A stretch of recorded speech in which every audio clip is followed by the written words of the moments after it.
Moonlight on Lake Tahoe. Part 1. The Man Who Returned. Autumn came slowly to Lake Tahoe.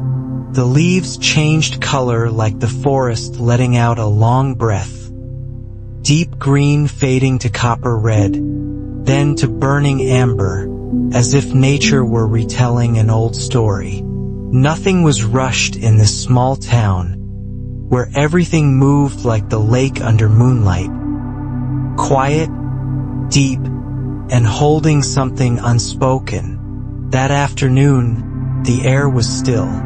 The last light of day sank behind the Sierra Nevada, casting a golden glow over the mirror-like lake.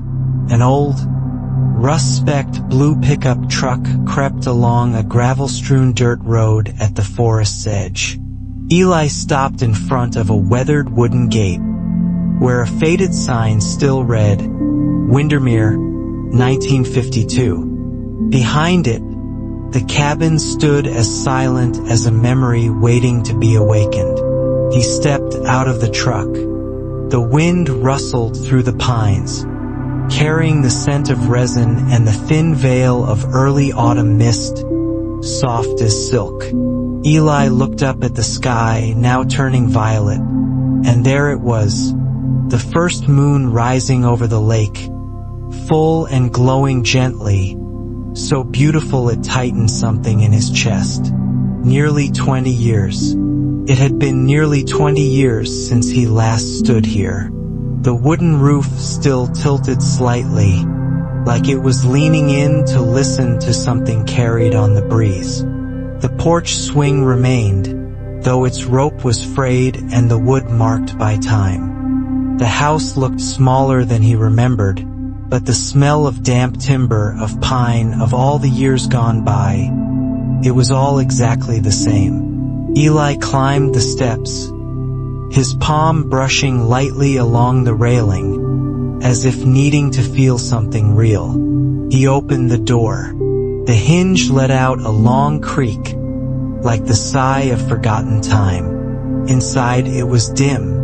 Moonlight streamed through the window panes, casting silver streaks across the wooden floor like frost. The house was so quiet Eli could hear the ticking of the wall clock still working, each soft click echoing like seconds turning backward. He passed through the living room, his hand skimming the dusty table, the old rocking chair where his grandfather used to sit and tell stories each evening. A faint burn mark still lingered on the floor by the fireplace. He and May once roasted marshmallows there, sitting close, hands brushing in the shy silence of first love. Eli sat down, slowly, cautiously, as if too sudden a movement might make it all disappear. He opened the backpack he'd brought and pulled out an old photograph. May on a summer afternoon. She was standing by the lake, her hair tied loosely over one shoulder, smiling wide in the light dancing off the water. In her hands, a bundle of wild daisies, the kind that grew along the trails through the forest. Behind her, Lake Tahoe shimmered like a giant mirror, reflecting blue skies and drifting white clouds.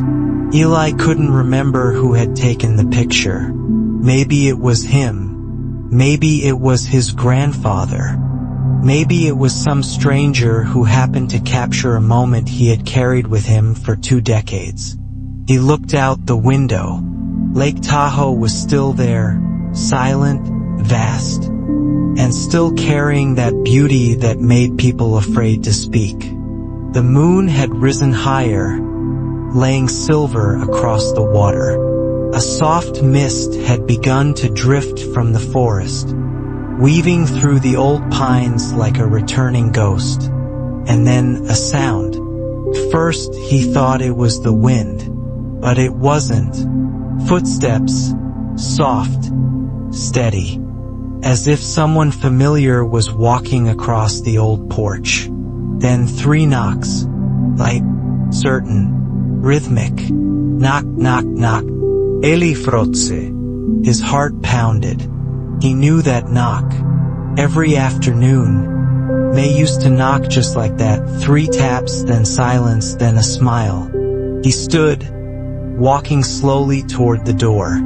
His hand rested on the wooden knob, and as the door opened, the moonlight spilled in. Part 2, May and the Years Without Letters. The door opened, and Eli saw May, standing there in the silver glow of the moon, a wool scarf wrapped around her neck, her lake-colored eyes calm and still, with no trace of anger, only a quiet, almost otherworldly peace. She wasn't surprised, and she didn't speak right away, as if she had known all along that this moment would come, and all the winters, all the springs, every rainy afternoon on the porch, were simply leading up to it. The moment when the man who once left would return and stand once more in the doorway of the old wooden house. "You came back," Eli said softly, like the words themselves might dissolve if he spoke them too loud. "I know that," slowly. "I knew you would." Her voice was light, smooth, like the sound of leaves falling on a rooftop. Not bitter, not accusing, just the truth, as simple and steady as the moon rising every night. May had stayed in this little town all the years Eli was gone. No one really knew how she made a living. Sometimes she was seen helping out at the flower shop near the corner, other times reading alone beneath the trees by the lake. But everyone knew one thing: May never left. "She's waiting for someone," the bakery owner once whispered to a customer. May never responded to the rumors. She lived quietly in a small cottage framed by lilacs, where the roof had turned gray and the window shutters were always slightly ajar to let in the lake breeze. The house wasn't big, just 2 rooms, a reading room filled with old poetry and classical music, and a kitchen that always smelled of cinnamon in the winter. Inside a drawer of May's writing desk was an old wooden box. The outside was hand-carved with a wild daisy and a crescent moon. Inside the box were letters, handwritten in pale violet ink, carefully stacked in chronological order. No return address. No postie. Never mailed. The Years Without Letters. The first one was written just a few months after Eli left. December 3rd. Any. Snowed today.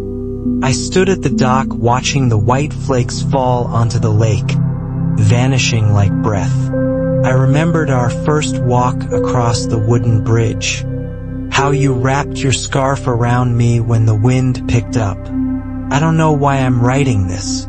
Maybe to remember, maybe to wait, but I'll keep it. One day, if you return, I'll let you read them all. The 3rd letter was written on a summer night, with the sound of crickets humming from the grass behind the house. July 27th. Any. I walked through the pine forest today. Our old spot, the place with the rock hollow where you once joked about hiding a treasure chest. I tried to find it, but there was nothing there. Only a deer staring at me for a long time, like it was asking, "Where is he?" I smiled at it. Then I cried, and the years slipped by like morning mist over the lake. The town began to change. The record store closed. The old movie theater turned into a modern coffee shop. But May's house stayed the same. The porch light still glowed each night, like a tiny lighthouse in a sea of change. People said she had forgotten Eli, but who knew that every full moon, she lit a small candle by the window, brewed a pot of Earl Grey, the kind he liked, and just sat there doing nothing at all, only staring out at the lake.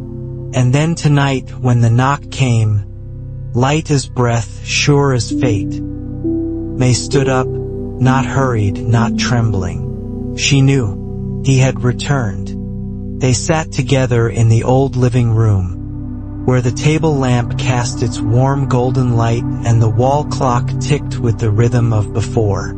Eli didn't ask, "Were you angry?" May didn't ask, "Where did you go?" Because between them, time didn't flow the way it did for others. It settled, like a tear that hadn't fallen, like an embrace that never got the chance. Eli lifted his hand and placed the old photograph on the table. May saw it and she smiled, softly, like that first summer day, when they still walked hand in hand through the sea of tall grass. "Tomorrow," she said, "I'll show you the letters." Eli nodded, and that night, under the full moon, no more words were spoken. Only the quiet crackle of the fireplace, and the warmth of something returning, gently, unmistakably, a love that had never truly left. Part 3.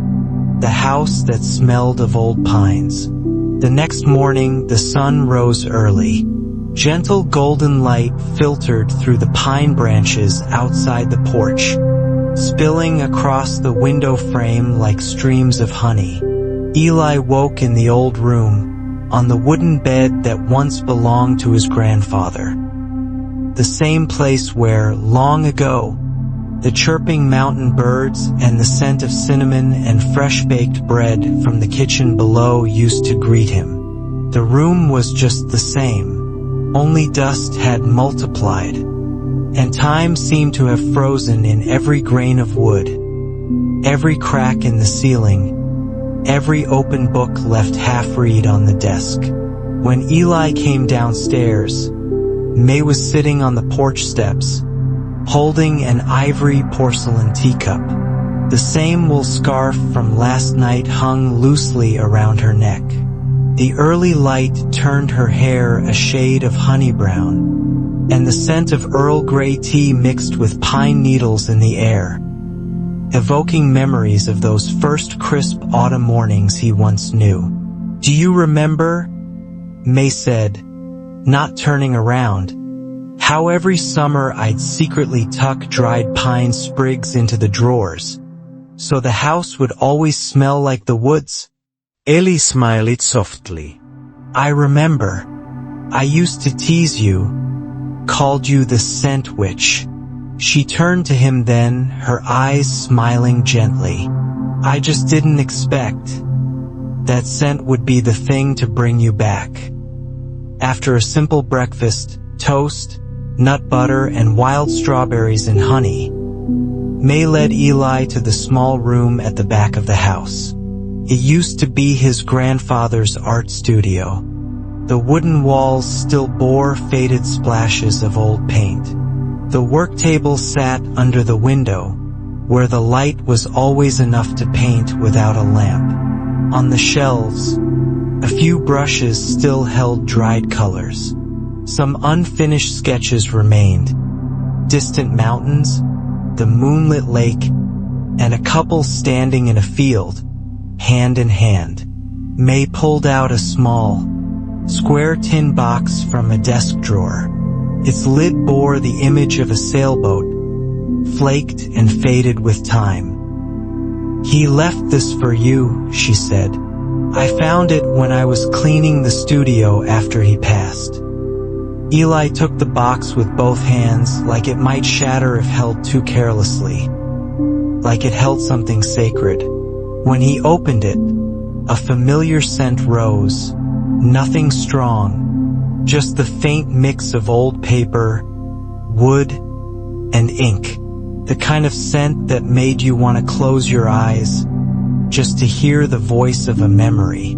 Inside were 3 items: a folded map, yellowed with age, a small brass key with a crescent moon etched at the top, and a short note, the handwriting shaky, for Eli. "When you're old enough to understand that memory is not to be forgotten, but to find yourself again, Go to where the moon shines through the 13th pine." "Grandpa." Eli sat silently for a long while. He remembered the story his grandfather used to tell when he was a child, about a hidden chest buried in the forest, one that only those who knew how to wait and listen to the whispers of the night trees could ever find. He had thought it was just a story, but now it sat in his hands, real and quiet, like an invitation to rediscover something never explained. May unfolded the map. The hand-drawn lines in blue ink were still clear. Near the edge was a crescent moon symbol, and beside it, a small inscription. "The moon leads the way when the sun is gone." "What do you think he left in the chest?" she asked. Eli shook his head. "Maybe letters, maybe paintings, maybe just pebbles and dry leaves. But maybe what he really left was a reason to come back." May didn't speak. Outside, the wind rustled through the pine branches, making the faintest whisper, like the woods were listening. Eli picked up the key, holding it tight in his fist. Then he looked at May. "Let's go tomorrow," he said. "Let's find the 13th pine." May nodded, slowly, like she'd been waiting years to hear him say it. That night, the moon rose full once more. Lake Tahoe lay still as glass.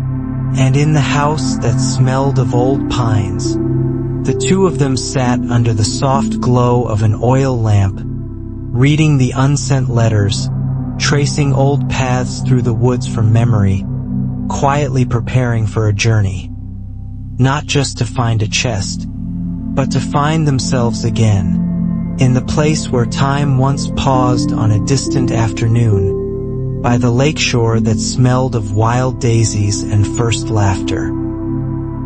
Part 4, the Moonlit Forest Trail. At dawn the next morning, May packed a small backpack, a thermos of tea, a few slices of rye bread wrapped in wax paper, a flashlight, the old map, and the brass key. She didn't bring much. "We're going to find memories," she said, "not to run away from the world." Eli carried only a worn leather sketchbook in a crossbody bag, the same one he used to take on his painting trips to faraway places. A freshly sharpened wooden pencil was tucked into the spine, sharpened just that morning like a quiet ritual before setting off. The forest lay north of the lake, where a narrow dirt path led into a place rarely visited, where the pine trees grew thick, moss clung to their trunks, and even daylight only managed to slip through in small streaks between the canopy. They walked without rushing, letting the morning breeze brush their cheeks, bringing with it the scent of damp wood and late-blooming wildflowers of April. Ferns brushed against their pants. Occasionally, a mountain squirrel peeked out from its nest, curiously watching the two returning strangers, as if it too sensed that something unusual was unfolding, something not part of an ordinary day. "Do you remember this path?" May asked as they turned onto a smaller trail blanketed in fallen pine needles. Eli nodded. "I fell right at that bend once, running from you during hide and seek. Skinned my knee. You tied it up with your handkerchief and called me a clumsy fool." May laughed gently, her voice echoing like a memory from a long-lost summer. "I still have that handkerchief." The wind whispered through the treetops. Far off, an owl called faintly. As daylight faded, the moon rose early. That night, it was full, round as a silver coin, hanging high in the crystal-clear sky. Under the moonlight, the forest no longer looked shadowy but transformed into something out of a fairy tale. Tall trunks stretching like columns in a green cathedral, and the dirt path glowing faintly, as if dusted with silver. They stopped beside an old tree, its branches leaning westward. At its base, a small knife-carved marking, an arrow and the number 12. "The 12th pine," Eli murmured.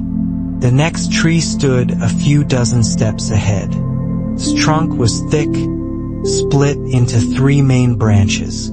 Scorch marks clung faintly to its bark, weathered with time. The 13th pine. Eli and May stood still for a long moment. Neither spoke. Only the soft rustling of leaves and the quiet thud of their hearts beat like a nighttime drum. Eli knelt and swept away the layer of dry needles. Beneath the soil, a flat stone emerged. Next to it, a small, rotting wooden post leaned sideways, but a faded line of text remained readable. "If you found this place, memory is still alive." Eli used the small brass key to unlock a latch embedded in the stone. A soft click echoed, just loud enough to make them both hold their breath. The chest appeared, black oak, aged but unrotted. A strip of burlap wrapped around it like sacred cloth. On top, a folded note, open only when ready to remember. Inside the chest were things Eli wasn't sure he had ever remembered, or had simply forgotten too long ago. A watercolor painting his grandfather once made. 2 children, a boy and a girl, sitting by the lake under the moonlight. The boy wore a cap. The girl held a gray stuffed bear. A handwritten journal. His grandfather's notes about each forest walk with Eli. The wonder in the boy's eyes as he listened to the wind, and the moments when Eli would tell him stories, his eyes glowing like the moonlit lake. A small note, simple and soft. Memories are not meant to be hidden, but lived with. Eli held up the painting. "That's you and me." May nodded. "I remember that night. I was mad at you for eating all the cookies. But then you drew the moon for me, said it would bake cookies out of light, enough for both of us." They sat side by side, the silence between them soft as an unopened page. No need for many words, no need for reasons, because sometimes coming back isn't about recovering what was lost. It's about proving that some things were never lost at all. On the way home, the moon lit the path ahead like a guiding lantern. Eli held May's hand. For the first time in years, their fingers fit perfectly again, as if they had never been apart. The trail stretched ahead beneath their feet, but in their hearts, both knew. The longest journey wasn't behind them. It was still ahead, the road of days yet to come, where they would no longer be lost to each other.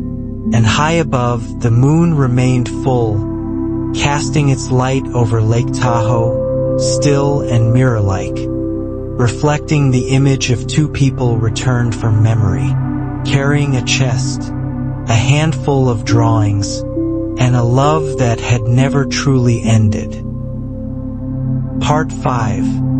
The Last Letter Beneath the Moon. They returned to the cabin late at night. The moon still hung high, casting its silvery light across the porch steps, where May had once sat waiting for Eli to come home, year after year. The night breeze drifted softly through the window frames, carrying the whisper of pine trees and the cool sweetness of lake air. The whole space felt like it was holding its breath, for something sacred about to be revealed. Eli set the chest down on the large wooden table in the center of the living room. The soft yellow glow of the oil lamp lit up its contents. Paintings, journals, scattered notes, like the final light before memory found its voice. May pulled out a small, time-darkened wooden box from a cabinet drawer. "Do you remember?" she asked gently. "After you left, I wrote you letters every month. For 3 years." Eli frotse. He looked at the box as if staring at a piece of his soul that had never been spoken aloud. May opened it. Inside were nearly 30 letters, each one neatly folded, the paper faded by time. On every envelope, May's handwriting was steady, gentle. "To Eli, wherever you may be. To Eli, if today you see the first snow. To Eli, I just passed by Lake Tahoe, and the moon tonight looks just like the one when you said, 'Don't forget.'" Eli quietly picked one up, unfolding it slowly, as if the words might break apart. November 14th. "Eli, I don't know if this letter will ever reach you, but I'm writing anyway, because every time I write, it feels like I'm speaking to you. As if you're still here, in this cabin, in these pine woods. Last night the moon was full. I sat by the lake, holding the old stuffed bear. I remembered how you once said the moon would bake cookies for me." I cried, not because I was sad, but because I realized sometimes the most childish things we say are the truest things in life. If one day you come back and read this letter, I want you to know I waited, not out of hope, but out of love. May. Eli's hand trembled slightly. He looked up, his eyes blurred with tears, but there was something in them too, something quietly healed. "Why didn't you send them?" he asked softly. May's voice was strangely calm. "Because I was afraid that if I sent them, and you read them but didn't write back, that the hope I held would turn to ash." She paused, then looked at him, her gaze deep as the Tahoe night. "But you came back, and now, I'm not afraid anymore."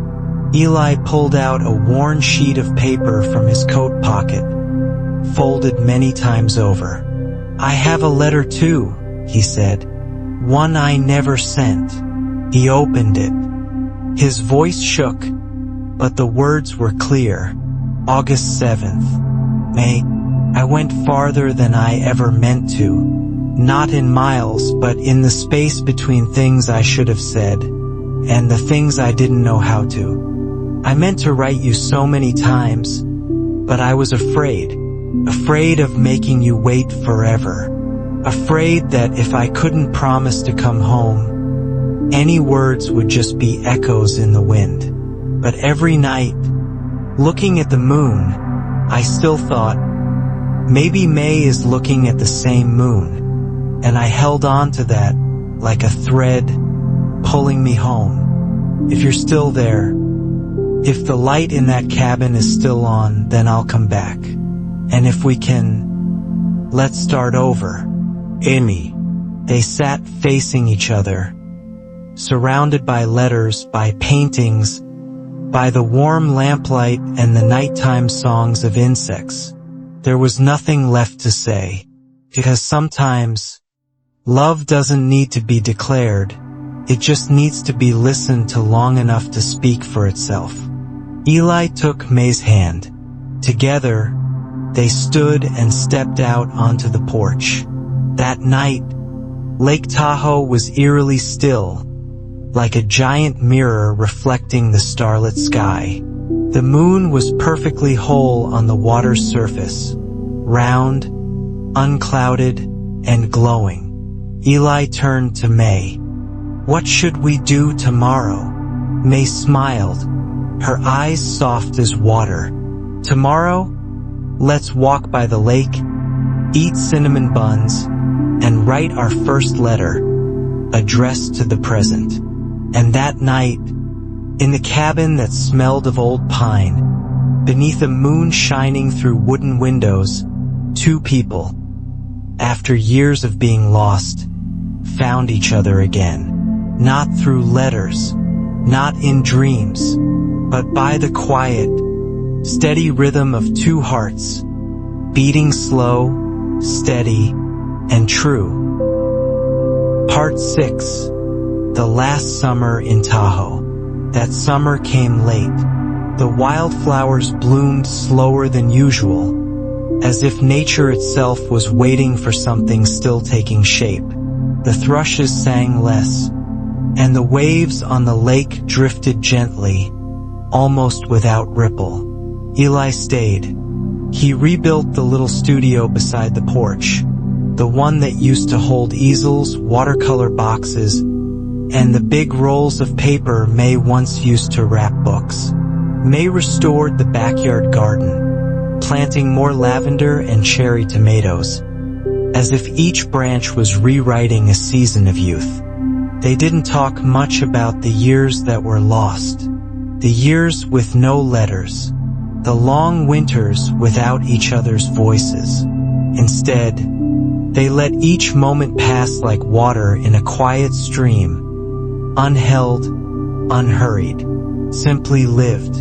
In the mornings, they drank tea together on the porch. At noon, they walked by the lake, the same path two children once ran barefoot along. At night, when the moon rose, Eli would often sit and paint in silence. May sat beside him, reading the old letters, not to remember, but to smile. One June evening, Eli handed May a new painting. It wasn't the forest. It wasn't the lake. It wasn't the old cabin. It was a pair of feet, one male, one female, pedaling bicycles down a gravel path. Ahead of them was Moonlight. Behind them, an open wooden chest spilling out pure light. May was still. "What's it called?" she asked. Eli smiled. "The chest of all the days to come." On July 12th, they hosted a small gathering. Just a few old neighbors, an elderly couple from the next town, a quiet young woman who liked to read beneath the pines, and two kids chasing a dog named Maple. May baked cinnamon cakes. Eli placed his paintings around the porch. No prices, no signatures, just hung like paper wind chimes. People came, lingered, and left, each offering something in return. "I once had a summer just like this. This one looks like the lake where my mother was born. I wish I'd kept the first letter I wrote when I was 17. That night, after everyone had gone, Eli and May built a small fire by the lake. The full moon hung above them. The cabin reflected its glow like an old film, where laughter, rushed kisses, moments apart, and the quiet returns all lived together, wordless and at peace. "Where should we go tomorrow?" May asked. Eli replied, "No, Here. We'll stay here." May turned to him. He was looking at the lake, but his hand still gently held hers, just as he had on the first day, the middle days, and what might one day be the last. "Stay?" she whispered. Eli nodded. "To stay," he said. "So every summer from now on isn't just a promise. It's real." A few weeks later, May found a small letter tucked inside Eli's old notebook. "May, if one day you wake up and I'm not beside you, don't worry. I've just stepped outside to look at the moon. I'm still here, in every teacup you sip from, in the lavender in the backyard, in the wind chimes at dusk, in the moonlight each night. And if you ever miss me, open the memory chest. Not one filled with the past, but with the things that are still living with you, every single day. Love you, always, Amy." The next year, summer in Tahoe was more vibrant than ever. Eli's paintings were now displayed at the town library. No one knew exactly who the artist was, but everyone felt something unnameable in them. May stayed in the old cabin. She opened a tiny tea and book shop called Chest Beneath the Moon. People came not just for the tea but to write letters. To someone from their past. To themselves. To the summers that would never come again. And on every full moon, May still walked to the lakeshore. She no longer carried letters. No longer carried memories. Only her heart. Full. Final chapter. When the moon no longer needs to remember. Some things never disappear. They simply change form. They slip into the afternoon light. Echo in the breeze drifting across a wooden porch. Rest at the bottom of a glass-clear lake. And breathe alongside those who keep on living. Quietly, steadily, and tenderly. Many years had passed since that final summer. The one with the paper wind chimes, the nameless paintings, and the love that asked for no promises. People often say that time heals all wounds. But for May, time was never about healing. It was a quiet box that kept safe the most precious things. Things we can't fully understand when we're young, and can't bear to let go of when we're old. May never left Tahoe. The old wooden house was still there, weathered, its porch beginning to tilt. The backyard still bloomed with lavender in early summer. The pine tree out front had grown so tall its shadow covered the entire path. Maple, the dog who once ran alongside Eli, now lived only in a photo above the fireplace, but his gentle eyes still seemed to gaze toward the lake. And each evening, May still sat in the old chair on the porch, watching the moon. Not because she was waiting, but because she knew that light was real. That even if Eli was gone, he was still here. She never married. People came and went. A few loved her. One man proposed to her during a quiet autumn. But May, somehow, always found her way back to herself. Alone, but never lonely. Because somewhere in the house, in the hum of summer, in the scent of pine, and in the worn corners of old letters, Eli still lived with her. She lived a full life. Not loud, not lavish, just real. Waves lapping the shore, moonlight soft, and memories that never faded. On the 30th summer since Eli came back, and left again, this time forever, May wrote a letter. She never sent it. She simply tucked it into the wooden chest beside her bed. Dear Eli, I never thought a person could love this long, but I've loved you all my life. From when we were 17, to even now when you're no longer sitting beside me. There were times I was angry, times I was sad, but more than anything, I'm grateful. Thank you for coming back. Even if just for one summer, even if just for a few paintings, even if only to hold my hand on the porch one last time. I survived. But more than that, I lived a life I chose. A life you helped me believe was possible. Now, if one day I leave Tahoe, I hope this place still carries our light. In the paintings, in the tea, in the books, in the unopened letters. And if someone else comes after me, I hope they remember that love doesn't need a vow. It only needs to be, and when it has been, it stays. I don't wait for you anymore, because you never really left. When May passed away, there were no treasures to be found. Just a wooden chest, a few unsigned paintings, a little tea shop called Chest Under the Moon, and countless letters. addressed to herself, to Eli, to those who never received them.